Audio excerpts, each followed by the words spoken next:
Cumprimento os irmãos com a paz do Senhor. Paz do Senhor, meus irmãos. Como é bom estar aqui com os irmãos, conhecendo mais essa família que vai morar no céu. Quero agradecer o pastor Giorlando pela recepção, os demais obreiros, a pastora Silene também, que contactou-me, para estar aqui.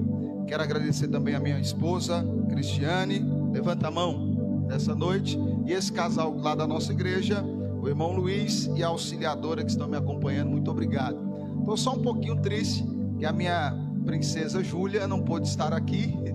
Ela ia ajudar lá no canto com as crianças. Ela tem 9 anos, mas está lá. Como o pastor mesmo disse, eu dirijo uma pequena congregação da ADET, que hoje é a Assembleia de Deus Missão Global. Muitos confundem a ADETAG com a ADET, mas hoje é a Assembleia de Deus Missão Global, cujo pastor presidente é o pastor Ruimar Fonseca, tá? E eu separo 5 datas da minha agenda no mês para pregar, para cantar fora, e os outros 25 dias do mês eu estou disponível 100% àquela congregação que eu amo tanto lá no Riacho.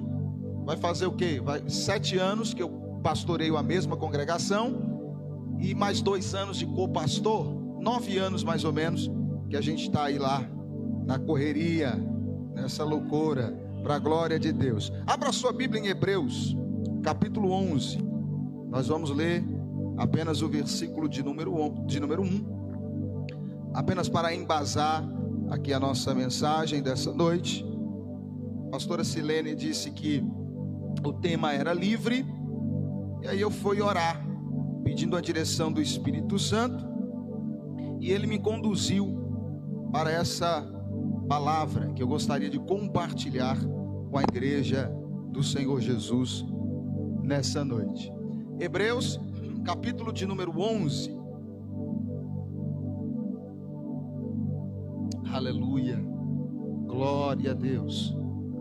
Ministrei na ADETAG da 404 recentemente. Esqueci o nome do pastor de lá, mas Edson, isso, pastor Edson. Foi uma bênção também estar com os irmãos lá naquele lugar. Hebreus 11, quem encontrou diga amém. Diz assim: ora, a fé é o firme fundamento das coisas que se esperam e a prova das coisas que se não veem. Vamos ler todo mundo junto, 1, 2, 3 e... ora, a fé...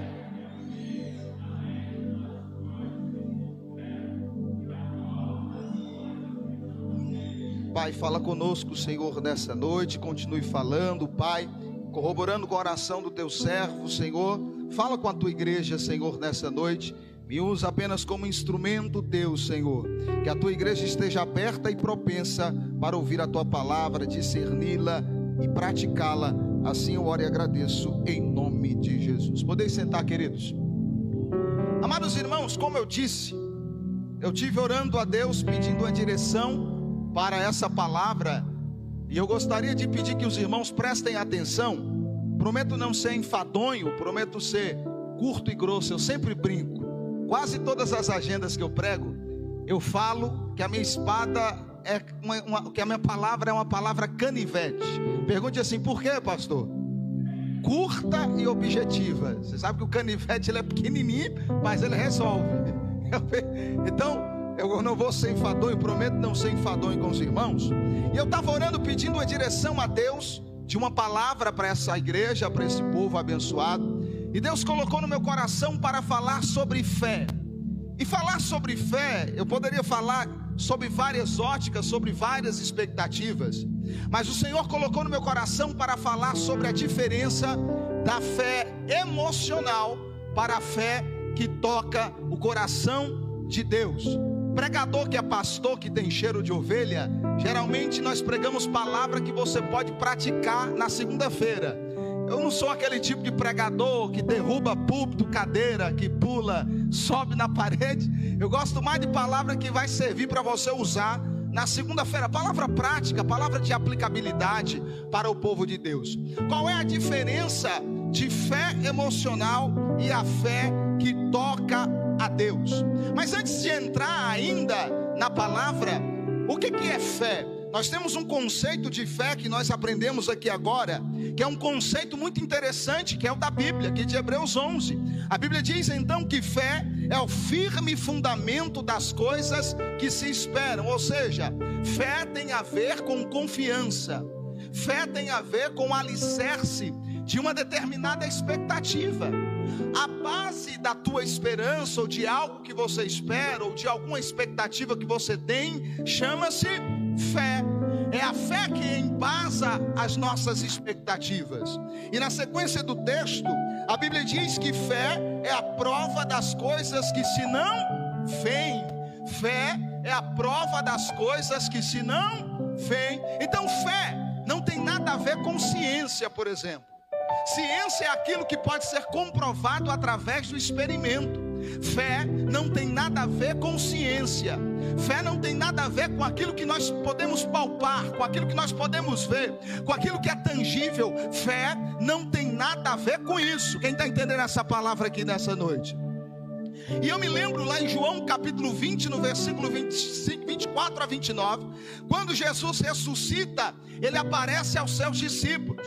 E Tomé ainda não tinha visto Jesus, e Tomé não acreditou que Jesus havia ressuscitado, e só acreditaria que ele havia ressuscitado se tocasse no Senhor, se tocasse nos cravos das mãos de Jesus. Então Tomé, ele não tinha uma fé que não precisava ver. Tomé, para crer, ele precisava ver. Mas a fé que toca o coração de Deus é aquela fé que você não precisa ver para crer. É aquele tipo de fé que você não precisa tocar para crer. É aquele tipo de fé que você não precisa de comprovação científica para crer. É aquela fé, meu irmão, que quando Deus fala, você crê. Quando Deus manda, você crê. Quando Deus mostra, você crê. Quando Deus revela, você crê. Quando Deus projeta, você crê. Deus manda falar para pessoas aqui nessa noite que há projetos na sua vida que até você duvida que vai acontecer por causa das circunstâncias da sua vida. Mas Deus fala para nós nessa noite: continua crendo, continua tendo fé, continua embasando esta promessa na fé, porque ela vai acontecer na tua vida. E o que me chama a atenção aqui nessa história de Tomé é que Tomé havia ouvido Jesus falar enquanto em vida, antes de ressuscitar, antes de morrer, que ele morreria e ressuscitaria. Mas quando efetivamente Jesus morre e ressuscita, Tomé não creu. Você já parou para prestar atenção nisso, irmão? Você já parou para prestar atenção que Tomé, ele ouviu Jesus falando sobre isso, ele ouviu os ensinos de Jesus sobre ressurreição, mas quando Jesus efetivamente ressuscita, ele não creu. Sabe por quê? Porque a fé de Tomé naquele momento era uma fé emocional. Talvez Tomé era o tipo de crente que andava com Jesus, dava glória com Jesus, falava: eu estou contigo, Jesus, porque Jesus estava vivo e fazendo milagre. Mas quando aconteceu o impossível para o homem, o morto ressuscitar, ele não teve fé suficiente para crer. E a igreja precisa buscar um nível de fé que não precisa ver para crer. Nós estamos vivendo em um tempo, pastor, e eu tenho observado isso por onde eu ando, que nós como povo de Deus precisamos resgatar a fé de alguém que não precisa ver para crer nas promessas que Deus faz, nos milagres que Deus opera. A gente canta louvores bonitos, exaltando o poder de Deus, mas quando o poder de Deus vai ser evidenciado, ou quando a gente é provado, para logo então poder ser evidenciado, a gente não crê, a gente duvida, a gente questiona, a gente murmura. Aleluia. Sabe qual é a diferença da igreja apostólica para a igreja atual? É que a igreja apostólica ficou em Jerusalém, mesmo correndo risco de ser torturada, mas ela esperou, aguardando a promessa que Jesus havia feito. Ei, querido, permaneça firme. Me dá retorno, meu filho, me dá ganho, por favor. Permaneça firme com a tua fé. Não deixe as circunstâncias da vida esfriar a sua fé. Fé emocional e fé que toca o coração de Deus. Diga assim: fé emocional e fé que toca o coração de Deus. Aí depois de 8 dias mais ou menos, Jesus aparece para Tomé. Aí Jesus fala para ele assim: põe aqui o teu dedo, vê as minhas mãos, chega a tua mão, ponha no meu lado, não sejas incrédulo, mas crente. Era como se Jesus estivesse dizendo para Tomé: você viu tudo que eu falei para você que ia fazer, você andou comigo, você foi ensinado sobre a ressurreição, mas agora você não está crendo. Aleluia. Quantas promessas Deus faz na nossa vida e a gente não crê. Eu me lembro que quando eu era do mundo, quando eu estava na impiedade, Deus fez uma promessa para minha mãe, que eu iria servir a Jesus. Tem gente que pensa que eu nasci no berço evangélico, mas eu tenho uma novidade para você: eu tenho 11 anos de crente, 9 deles na área pastoral. Deus fez uma promessa para minha mãe, e muitas pessoas achavam que essa promessa era impossível, por causa das circunstâncias que nós vivíamos naquele momento. Mas ela se agarrou numa fé racional, ela não se agarrou numa fé emocional baseada nas circunstâncias, e ela profetizou. E hoje eu sou pastor, e eu falo que pastorear é o cargo mais importante da terra, porque a gente não cuida de um povo qualquer, a gente cuida da noiva de Jesus Cristo de Nazaré, e mexe com a noiva de alguém para você ver. Irmão, levante a tua mão para o céu. Você é a noiva de Jesus. Nós somos a instituição mais poderosa da terra. Aleluia. Glória a Deus. E aí Tomé, quando viu, creu. É muito fácil a gente crer depois que vê, irmão. É muito fácil a gente acreditar em promessas depois que vê. Tem muita gente duvidando de promessas da Bíblia, porque não conseguem, porque começam a duvidar delas, porque não vê evidências científicas. Como é que nós vamos crer em uma promessa que foi feita há 2000 anos, que Jesus voltaria? Como que Jesus morre, ressuscita, ascende ao Pai e vai voltar de novo para buscar uma igreja? É preciso ter fé. Um povo emocional não consegue crer em uma promessa dessa. Talvez por mais que você diga que crê, mas muitas vezes nós vivemos uma vida como se não crêssemos. Como, pastor? Me diz, que eu não estou entendendo o que o senhor está dizendo. Quando nós vivemos uma vida em pecado, quando nós vivemos uma vida afastado de Deus, quando nós vivemos uma vida em desobediência, é como se nós estivéssemos duvidando da promessa da vinda de Jesus, porque Jesus não vai vir buscar uma noiva que está suja pelo pecado, mas uma noiva limpa, lavada, remida, sarada. Cadê a noiva que vai subir ao céu? Esse cântico que nós cantamos aqui, irmão, é uma promessa que é bíblica, e ele diz para a igreja nessa noite: busque a fé que toca o meu coração, para que você esteja comigo naquele grande dia. Então, fé é acreditar sem precisar ver. Eu não preciso ver para crer, eu não preciso ver para acreditar, eu não preciso ver para obedecer. É esperar, irmão, um cumprimento de uma promessa, mesmo que você não tenha nada para palpar, mesmo que você não tenha nada para tocar. Agora preste atenção: para falar sobre fé emocional e fé que toca a Deus, eu preciso saber o que é emoção. Diga comigo assim: pastor, o que é emoção? O que é emoção? Emoção é um sentimento ou uma reação orgânica de intensidade e duração variável. Ou seja, tudo que tem relação com a emoção não tem estabilidade. Tudo que tem relação com a emoção não tem durabilidade. Tudo que tem relação com a emoção não dura. É por isso, e o centro das nossas emoções é o coração. É por isso que Jeremias diz no capítulo 17, versículo 9: quão enganoso é o coração do homem. E a igreja está cheia de pessoas que baseiam a sua fé na emoção. A igreja de Jesus está cheia de pessoas que, por causa de um entusiasmo momentâneo, elas prometem mundos e fundos para Deus, mas na hora da provação elas abandonam a Deus. São pessoas com fé emocional. Deus me trouxe aqui para falar sobre fé emocional e a fé que toca o coração de Deus. E você preste atenção para você entender o que Jesus está falando contigo. A fé emocional não toca a Deus, porque a emoção não dura, a emoção não tem estabilidade, a emoção não tem durabilidade. Talvez você chora durante um cântico, talvez eu choro durante uma palavra, mas na hora da fé eu duvido, na hora da aprovação eu duvido, na hora da luta eu murmuro contra Deus. Você se lembra do povo que estava no Egito? Alguém se lembra dessa passagem, irmão? Alguém se lembra dessa história? Quem não se lembra? Quem não conhece essa história? Um povo que foi liberto por Moisés do cativeiro egípcio, um povo que saiu glorificado do Egito, 400 anos vivendo em um regime de escravidão, 400 anos sendo escravo mentalmente em todas as áreas. Deus os livra de uma maneira gloriosa, mas na primeira luta eles começam a murmurar contra Deus. Deus tem falado no meu coração ultimamente: meu filho, eu não me impressiono com o que você faz dentro da igreja, eu não me impressiono com o teu glória a Deus, eu não me impressiono com a tua retórica, eu não me impressiono com a tua maneira de pregar, eu não me impressiono com a tua maneira de cantar. Eu me impressiono quando você está na prova e continua me dando glória, quando você está na prova e continua me servindo. Eu não me impressiono com fé emocional, eu não me impressiono com aquilo que não tem durabilidade, eu me impressiono com aquilo que é estável, com aquilo que dura. Aleluia. Muitas vezes nós confundimos fé com emoção. Aleluia. Muitas vezes a gente confunde fé com emoção e sentimento momentâneo que dura pouco. Deixa eu dizer uma coisa para você nessa noite, irmão. Deus está falando com pessoas aqui. Existem lutas que são inerentes ao homem. Não importa se você é crente, não importa se você é evangélico, não importa se você é fiel, não interessa.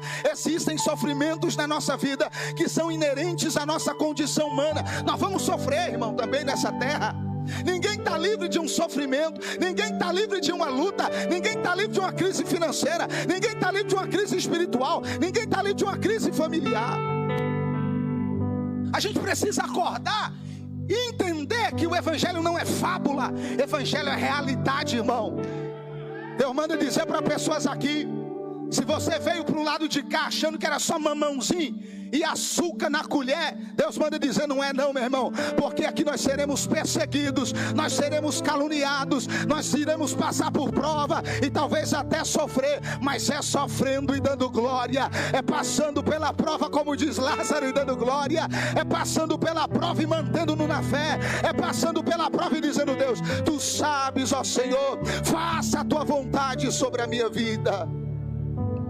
Aleluia, glória a Deus. Não construa a sua fé baseada na emoção, não construa a sua fé baseada como centro dela o teu coração, mas construa a tua fé baseada na racionalidade.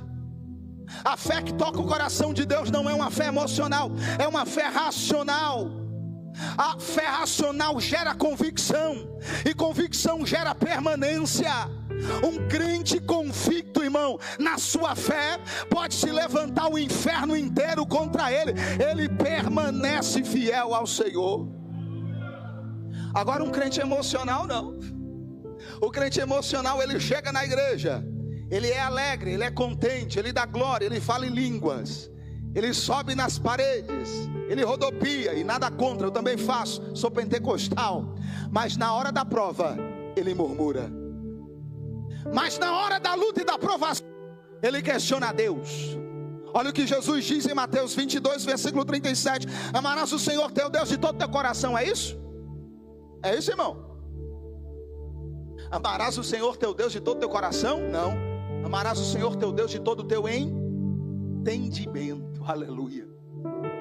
Romanos capítulo 12, versículo 2. E não sede conformados com esse mundo, mas sedes transformados pela renovação do seu coração, é isso?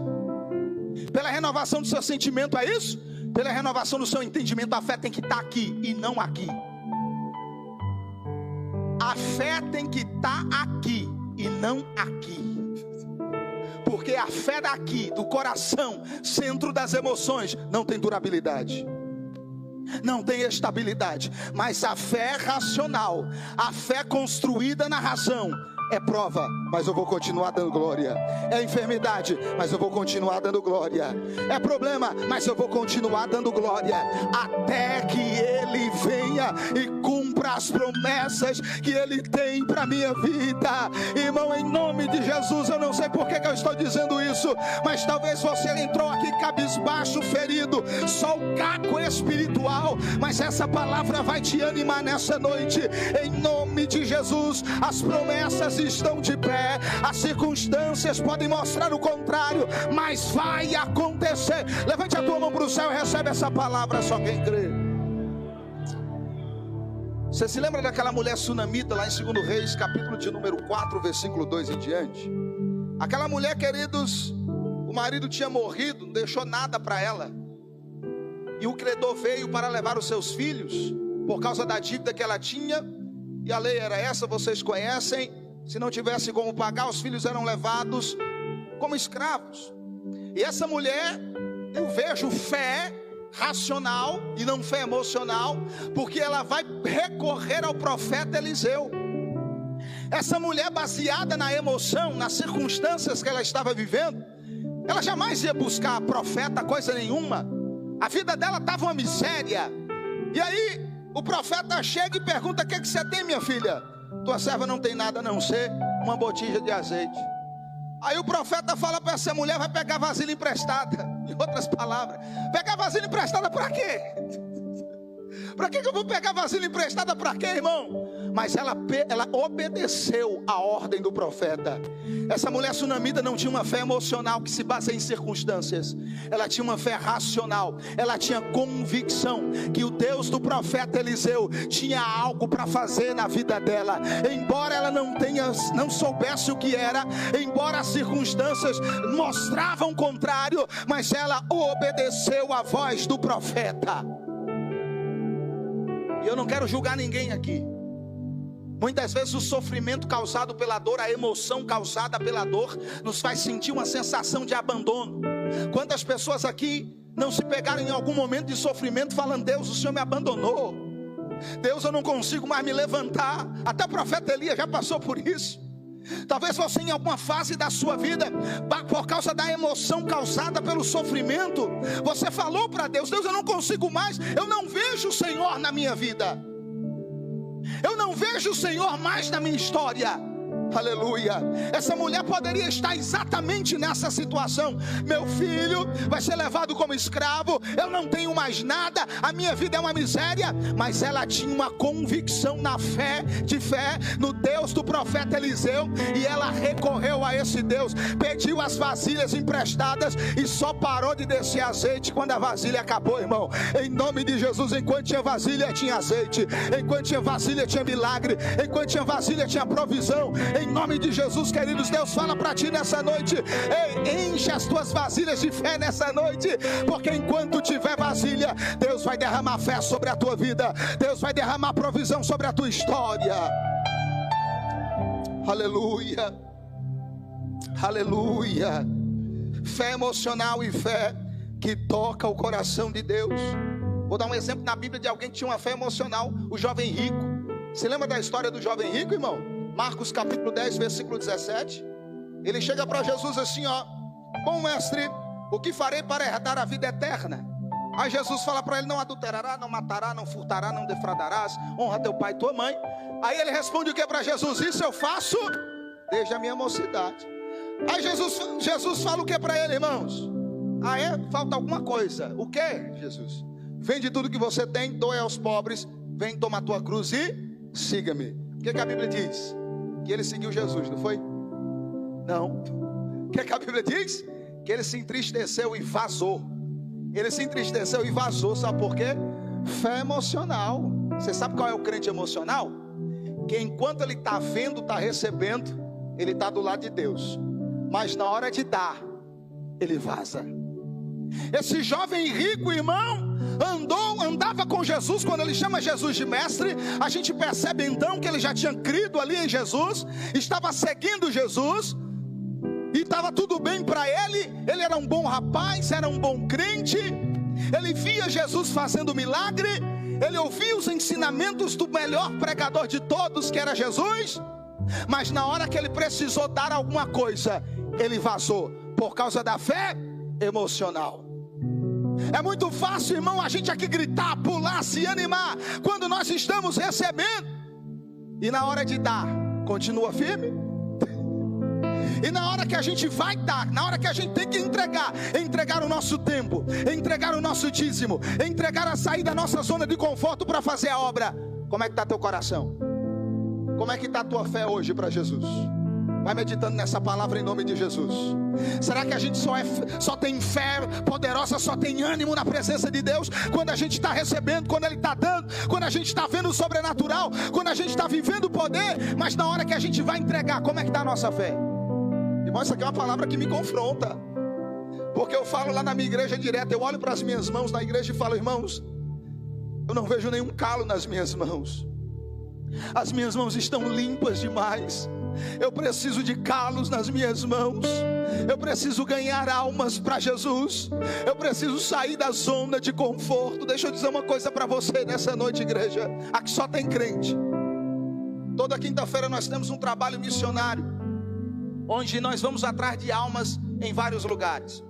E nós temos um trabalho missionário aqui na 429, no Morro do Sabão. Alguém já ouviu falar aqui no Morro do Sabão, ali na 429? Tu já entrou lá no Morro do Sabão? Lá é Morro do Sabão mesmo. Quando eu entro lá com a Kombi para sair, é confusão. Olha como esse pastor Vital é doido. Eu sou empresário da empresa, trabalho seletista, ou seja, de 8 horas por dia, como qualquer ser humano comum. Sou pastor de igreja, uma igreja que tem o quê? Uns 100 crentes. Problema, pastor sabe, problema, mas confusão, igreja. Sabe, irmão? E nós assembleanos, nasci na Assembleia de Deus espiritualmente, é confusão. E a maioria das confusões da Assembleia de Deus é coisa que não tem futuro. É o tamanho do uniforme das irmãs, é a cor do uniforme. Não tem briga para saber quem vai evangelizar na rua, mas tem briga para saber o tamanho e a cor do uniforme. Eu fico zangado com isso. Então é muita confusão. Que cargas d'água eu ainda quero saber de arrumar confusão toda quinta-feira. Só que nessa brincadeira nós já plantamos 3 igrejas para Jesus. Aí Deus me colocou aqui no Morro do Sabão.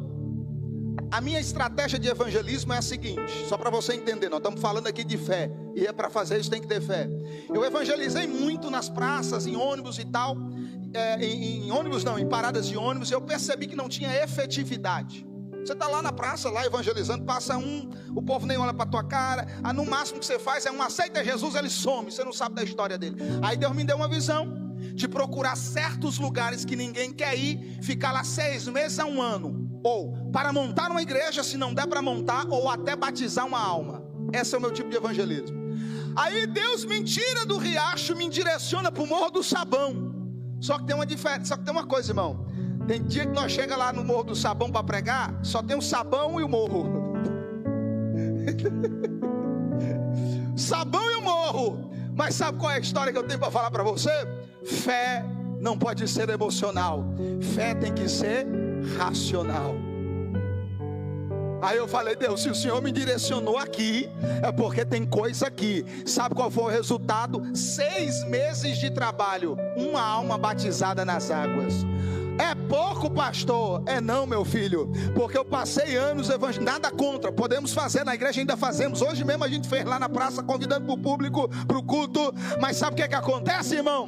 Uma alma vale mais que o mundo inteiro, aleluia. Será que a fé da igreja é suficiente para fazer ela sair da zona de conforto, para ir atrás das almas, trazer essas almas e levar elas para os tanques batismais? A igreja cresce nos tanques batismais. Igreja, lá na minha igreja eu falo, sabe o que?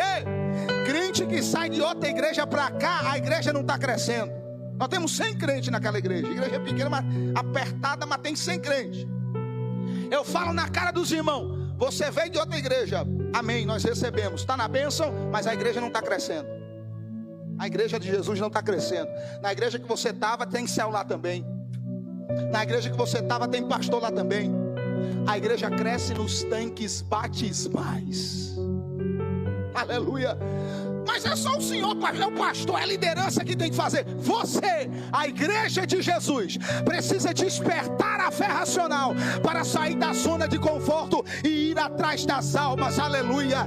Ei, eu desafiei a igreja sexta-feira e disse para elas: se cada um de vocês chegarem meia hora antes do culto e evangelizar na rua, convidar para o culto, eu duvido se alguém não vem para esse culto. E esse desafio foi cumprido e honrado, porque no culto tinha pessoas fruto desse evangelismo. Sai da zona de conforto, meu filho. Deus manda dizer para pessoas aqui: sai da zona de conforto, peça a Deus fé. Você está muito preguiçoso e cansado, mas Deus manda te dizer: a ordem de pregar o evangelho é para toda a igreja. Cadê os soldados de Jesus nessa noite que vão se levantar com fé para fazer a obra do Senhor Jesus? Aleluia. É palavra de pastor isso aqui, irmão. Nada contra pregador itinerante, mas você não vai ouvir isso de pregador itinerante. Você vai ouvir o quê? Recebe. Nada contra. Recebe. Eu não tenho chave de casa para te dar. Vai na imobiliária que você acha. Mas eu tenho uma palavra de Deus que pode mudar a sua história. Se você despertar nessa noite para a fé que é racional, o teu marasmo espiritual vai acabar. Se você despertar nessa noite para uma fé racional, Deus vai derramar poder sobre a tua vida. Se você despertar nessa noite para uma fé racional, o inferno, irmão, não pode contra você, contra a sua família e nem contra a tua casa. Bora para mais um exemplo. Dessa vez eu quero dar um outro exemplo. Eu quero dar um exemplo de uma fé racional na Bíblia. Uma fé racional para mim é aquela mulher cananeia, Mateus capítulo 15, versículo 21 a 28. Ela clama dizendo: Senhor, filho de Davi, tem misericórdia de mim, que a minha filha está miseravelmente endemoniada. Aí aqueles discípulos dizem assim: despegue essa mulher, que ela vem suadando aí atrás de nós, como lá no Nordeste. Ela vem gritando aí atrás de nós, está suadando aí atrás de nós. Aí Jesus fala para ela assim: ó, eu não fui enviado senão as ovelhas perdidas de meu pai. Meu Deus do céu, irmão. Se o pastor Orlando falar um troço desse aqui, o cara não volta mais nunca aqui. Jesus fala para ela: não é bom pegar o pão dos filhos e lançar aos cachorrinhos. Meu Deus, outra lapada. Se fosse crente emocional, irmão, voltava na igreja do pastor Jesus? Voltava? Depois dele falar um troço desse aqui, essa mulher cananeia, se ela fosse do século hoje, vivendo hoje, ela voltava na igreja do pastor Jesus? Não voltava, porque é crente emocional. Crente emocional não aguenta. Crente emocional não aguenta que chame a atenção dele. Crente emocional não aguenta que o pastor hoje em dia tem que pisar em ovos. Sabe o que aconteceu lá na minha igreja? Eu testei a fé do ministério de louvor. Eu sou músico, eu vim do mundo, eu era músico de banda. Aí, lá na hora do culto, aqui não acontece isso. Esses caras e ao mesmo tempo corrigindo eles. Eu falei para eles: você tem pastor aqui que honra a calça que veste. Eu não vou aqui perder tempo com medo de perder crente não, irmão. Eu sou autoridade nesse lugar aqui. Pastor Orlando é autoridade nesse lugar aqui, irmão. A igreja precisa resgatar uma fé racional, convicta, e não emocional, que qualquer coisa magoa. Me magoei com o pastor. Tem isso aqui, pastor? Tem não? Isso aqui não tem, irmão. Por isso que eu estou falando na TETAC, é gente boa. Lá na TET tem. Fé racional gera convicção, aleluia. E quem tem convicção não larga Jesus por nada. Quem tem convicção não larga Jesus por nada. E essa mulher disse para Jesus: sim, Senhor, mas os cachorrinhos comem das migalhas que caem da mesa do seu Senhor. Sabe por que ela disse isso? Ela tinha convicção que o milagre que a tua filha precisava estava em Jesus. Aleluia. Nada abalou o propósito daquela mulher conseguir o seu milagre. Oh, glória. Muitas vezes a gente perde milagres por causa da emoção, por causa da nossa hipersensibilidade emocional, que ninguém pode falar nada, que a gente começa a falar: eu não vou mais para a igreja porque o pastor disse isso, ou porque o irmão olhou para mim fechado, ou porque não me deu parte do Senhor. Tem que acabar com isso no meio do povo de Deus, irmão. Não há mais tempo para isso. Jesus Cristo está voltando, como foi cantado aqui. Os sinais estão aí. Nunca na aconteceu o que acontece hoje. Prepara, ó noiva, busque a fé racional para você encontrar com Ele nos ares. Quem crê nessa palavra glorifica, quem crê nessa palavra exalta o nome do Senhor, aleluia. Jesus faz uma coisa aqui maravilhosa. Jesus então testifica a fé daquela mulher. Eu vou tirar 10 minutos da palavra para contar um testemunho, pode, pastor? E vai edificar a sua fé daqui a pouco. Minha esposa já está abusada de ouvir esse testemunho, mas eu vou contar. Eu estou no meio de um povo diferente, ué. Eu tenho vários outros, mas hoje então estamos falando de fé. Eu vou contar. Sabe o que é que Jesus fala para ela? Ó mulher, grande é a tua fé. Oh, aleluia. Queridão, no dia 14 de dezembro, levanta a mão aí a minha esposa Cristiane. Olha para ela aí, irmãos. Levanta a mão, pode levantar. Não é um fantasma, tá? Tá? Tá bom, irmãos? Não é um fantasma, mas ela morreu. Ainda tem fé no meio da igreja, irmão. Acontece. No dia 14 de dezembro, agora passado, ela estava em casa tranquilíssima. Ela tinha feito uma cirurgia, estava em casa se recuperando da cirurgia dela, deitada naquelas cadeiras pós-cirúrgicas, né? Minha sogra estava lá. Tirando isso, o resto foi tudo bem. É só tirando isso. Tomamos açaí com a sogra. Pensa num programa gostoso. Domingo em casa, tomando açaí com a sogra. Brincadeira, irmão, minha sogra é gente boa. Bom, tudo bem, minha esposa rindo, brincando ali, se recuperando da cirurgia que ela havia feito e tal. 9h25 da noite, deixei ela lá na cadeirinha dela e fui tomar banho. 9h26, ou seja, 1 minuto depois, a Júlia e a minha sogra em desespero. A minha esposa teve um choque hipovolêmico em casa. O que aconteceu, meu irmão? Ela teve parada cardiorrespiratória e cerebral em casa. O que aconteceu? Eu estava de toalha, corri e tal. Tinha uma Kombi na frente de casa. Tive que tirar a Kombi. Tive que abrir o portão, peguei ela. E ela, daqui no hospital, ela caiu com choque hipovolêmico, desmaiada, morta praticamente. E eu levei ela no carro e bati no rosto dela. Cristiane, ela voltava. Deus perdoa os meus pecados. Na hora do desespero, irmão. Por isso que você tem que estar preparado para a volta de Jesus. 9h25 ela estava viva rindo. 9h26 estava no chão caída. Prepara, viu? Prepara para a volta de Jesus. Você não sabe o dia de amanhã. Bom, desse período 9h26, 20 minutos depois eu estava com ela no hospital. Não esperei SAMU, levei ela para o Santa Marta. Preste atenção. Quando eu cheguei no Santa Marta, ela foi atendida no pronto-socorro. Ela já estava com um quadro de surto. Porque quando o cérebro para de funcionar, a pessoa fica como se estivesse doida. Aí de repente ali eles conectam os aparelhos nela, aquele pavoroso, aquela coisa toda. De repente eu escutei o barulho da morte. Você já ouviu o barulho da morte, irmão? Alguém sabe? Vou dizer para você agora, ó.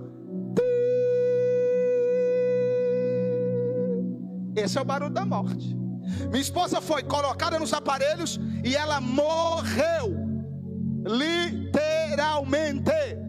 Não foi só parada cardíaca ou respiratória. O cérebro parou de funcionar. Você já ouviu falar em morte cerebral? O coração pode não prestar para nada, a respiração pode estar ruim, mas se o cérebro parar, os médicos falam, tem que desligar o aparelho. Enquanto o cérebro funciona, o aparelho está ligado. Parou o cérebro, acabou a vida. Ela morreu. Mas tem uma palavra lá em Tiago, capítulo 4, que diz que a oração da fé salvará o doente. Aleluia! A minha fé naquele momento, eu não sei como, mas despertou naquele momento uma fé racional e não emocional. Porque se eu fosse basear na emoção, após aquelas manobras de ressuscitação, após aqueles choques, aquele negócio desfibrilador para ela reviver, e nada funcionar, eu poderia ter desistido, porque toda circunstância me levava para perder as esperanças, mas eu não estava com a fé emocional, e sim com a fé racional. E a fé racional me diz que nada é impossível para o meu Deus, nada é impossível para o seu Deus. Naquele momento eu caí de joelhos naquele corredor de hospital, médico pai para um lado, médico para o outro, uma bagunça e uma confusão. Mais ou menos alguns minutos depois, os aparelhos voltaram a bater, o coração voltou a bater, ela voltou a respirar. E os médicos ali meio que sem entender nada, já tinham desistido. Entubam ela e ela vai para a UTI. Resumidamente, para você entender, depois eu conto com detalhes. Ela ficou na UTI como paciente mais grave da UTI durante 1 semana e pouco. Chegou um dia, o Dr. Mohamed, quando ela chega na UTI 1 da manhã, o Dr. Mohamed estava vindo de um plantão de 24 horas. Ele ficou mais 72 horas dentro do hospital para cuidar dela. Dr. Mohamed ficou quase 4 dias seguidos no hospital para cuidar dela. Olha como Deus cuida. Mas chegou um dia, 1 semana e pouco depois que ela estava na UTI, que a equipe médica chegou para mim e disse: nós vamos ter que fazer alguma coisa aqui, porque ela vai morrer. Ela tem 2 horas de vida, coração não aguenta, o rim não está funcionando, nada está funcionando, ela vai morrer. A cirurgia que ela havia feito antes de passar mal, estava só o bagaço, como diz no Nordeste. Abriu tudo, aquela coisa terrível, sangue descendo. Ele disse: só tem um procedimento que a gente pode fazer. Cada dose desse procedimento é 10 mil reais. Cada diária do aluguel da máquina de hemodiálise que a gente alugou, uma de última geração, 15 mil reais por dia. Aí vai anotando, vai fazendo conta. Mas eu não estava nem aí com nada, porque eu estava do lado de Deus, e a minha fé é racional. Eu tinha convicção, irmão. Sabe o que eu fiz? Levantei a igreja em oração. Não só a minha, quase 5 mil pessoas oraram por ela. A gente é conhecido por aí, quase 5 mil. Até católico rezou. Tinha uma católica do lado do leito dela, e eu estava lá na madrugada um dia orando, lá no quarto dela, e eu levantei a cabeça e vi a bichinha com um terço na mão. Aí eu falei: Jesus, esse terço não presta para nada, mas a fé dela presta. A minha fé é dela. Sabe o que aconteceu, meu irmão? Os médicos perderam as esperanças, mas a igreja que tem uma fé racional nunca perde a esperança. A igreja emocional sim, mas a igreja que tem a fé que toca a Deus, que é uma fé racional, que é uma fé de convicção, ela não desiste. Sabe qual é o resultado? Levanta a mão para a igreja ver o resultado. Levanta a mão para a igreja ver o resultado. Esse é o resultado. Ela está viva, ela está viva, ela está viva. Ela ressuscitou, irmão, por causa de uma fé racional. Busque uma fé racional, e o impossível você vai viver na presença de Deus. Fique de pé para eu orar por você. Aleluia.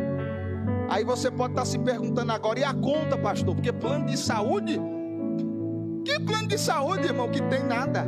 Eu fui foi no peito. Cheguei lá na pressão. Ei, manda o enfermeiro, a mulher está morrendo. Pá, entrou para lá. Quase 400 mil reais a conta. Quantos, irmão? Quanto? O hospital queria cobrar, eu quase disse: vai cobrar de Jesus.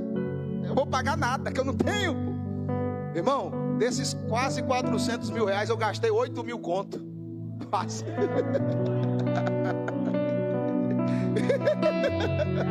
Por causa de uma fé racional, irmão, de uma convicção, irmão. Você está entendendo o tanto que esse Deus é maravilhoso, meu filho? Fé emocional não está com nada, irmão. Pega a fé racional. Nada é impossível para um crente que tem convicção. Aleluia. Vamos orar nessa noite por essa igreja maravilhosa, em nome de Jesus. Eu não vou cantar não por causa do tempo, mas feche os seus olhos. Soberano Deus e eterno Pai, Deus maravilhoso, Deus poderoso e Deus fiel, nessa noite, Senhor, eu quero apresentar esta igreja na Tua presença, Senhor. Ore comigo com convicção.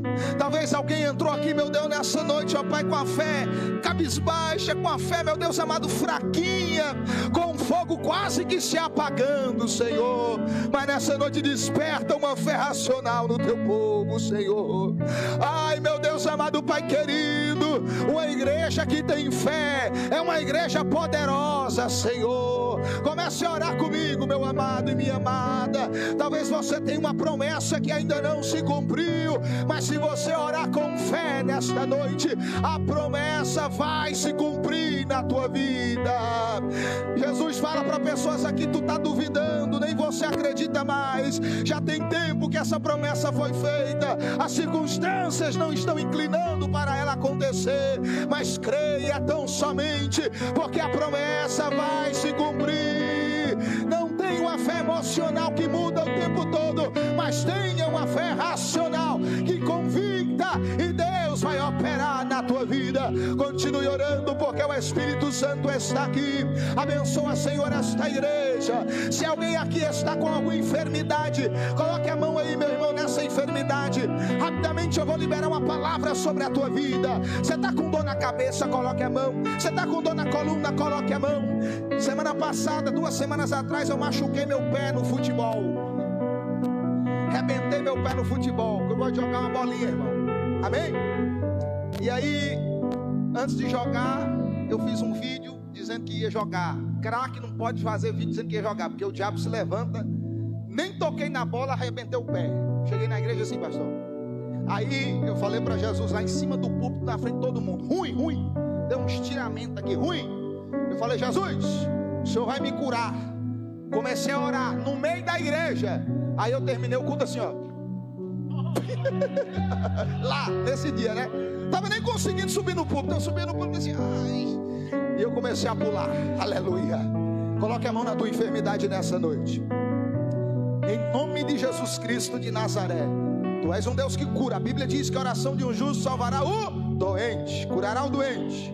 Pai, nessa noite, Senhor, esta dor de cabeça, esta dor na coluna, Pai amado, esse diagnóstico que o médico deu, Senhor, contrário, um diagnóstico de enfermidade, Tu vai curar, Senhor, nessa noite, Pai. Nós imploramos ao Senhor, em nome de Jesus, toda enfermidade sai. Ora com fé, e depois você vai procurar. Toda enfermidade agora, sai.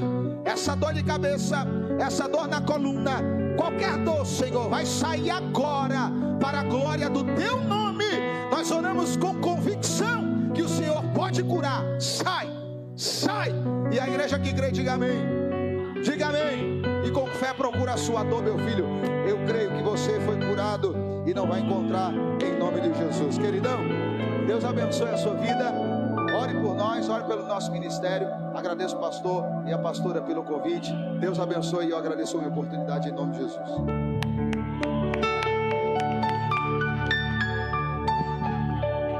Amém, glória a Deus. Pode sentar por um instante, irmãos. Que bênção, que maravilha.